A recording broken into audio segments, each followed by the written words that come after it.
Donc avec le type de public avec lequel on travaille, je trouve que ce serait intéressant de faire un lien entre la vie de tous les jours, donc la vie concrète que les gens vivent, et le virtuel, parce que c'est ça qui leur manque. Le virtuel, pour eux, ça ne représente rien, c'est le néant. Et j'avais pensé à différentes choses, mais créer un quiz sous forme de cartes, faire un jeu de cartes de reconnaissance aussi, par famille, quels sont les périphériques, quels sont les outils Internet, qu'est-ce qui fait partie de Word, d'Excel, ce genre de choses-là. On pouvait imaginer aussi, on en avait parlé, faire un clavier en plus grand pour avoir vraiment conscience des touches et de se rendre compte que quand on fait CTRL, Alt, Delete, ben c'est bien que ce soit en plus petit, par exemple. Donc ça, c'est vraiment une belle appropriation. Et alors, travailler là autour d'une table et prendre un temps d'échange par rapport à l'informatique et aux outils qu'on touche pour que les gens puissent trouver le sens que ça a. Ben voilà, on en avait parlé aussi, je crois utiliser l'outil de l'éducation permanente dans les formations PMTIC. Alors, si on peut imaginer rallonger d'une semaine le PMTIC, ce serait, on sait qu'on a un public de madame qui vient, qui ont une certaine tranche d'âge, et on peut imaginer faire un atelier culinaire qui est couplé avec l'informatique. Et donc, on vient avec tous les outils, tous les ingrédients pour le culinaire, et on essaie de voir la provenance des produits, on commence à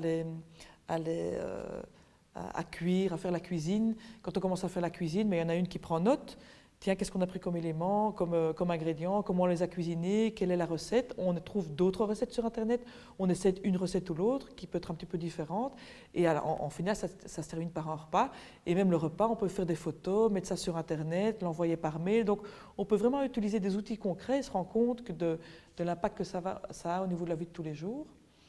Moi, je trouvais que ce qui était intéressant de développer, c'est le profil de l'internaute aussi, parce que là, c'est vrai qu'il y a beaucoup de choses qui existent. Donc, j'imaginais avoir dans le module des petites capsules qui expliquent les différents profils d'internautes qui existent. Un jeune enfant de 10 ans, 12 ans qui s'est déjà inscrit sur Facebook, les parents ne sont pas au courant, avoir un ado, un étudiant, une personne de 40 ans, une personne de 50 ans, des papis et mamies surfeurs, ça c'est un programme qu'il y a au niveau des EPN de Wallonie.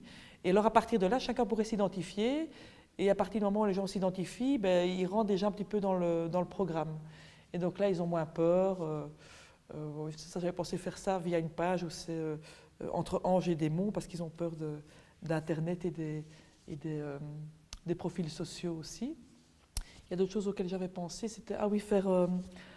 peut-être commencer le PMTIC avec encore un outil concret autour de la table où les gens se rencontrent, parce que quand on est trop devant l'ordinateur, les différents stagiaires ne se rencontrent pas, et donc faire un Monopoly géant. Donc un Monopoly qui serait lié au site, peut-être, ou en tout cas aux apprentissages qui sont en tout cas de base et incontournables dans les modules de PMTIC. Donc voilà. C'est les seules idées que j'ai pour l'instant, c'est déjà bien.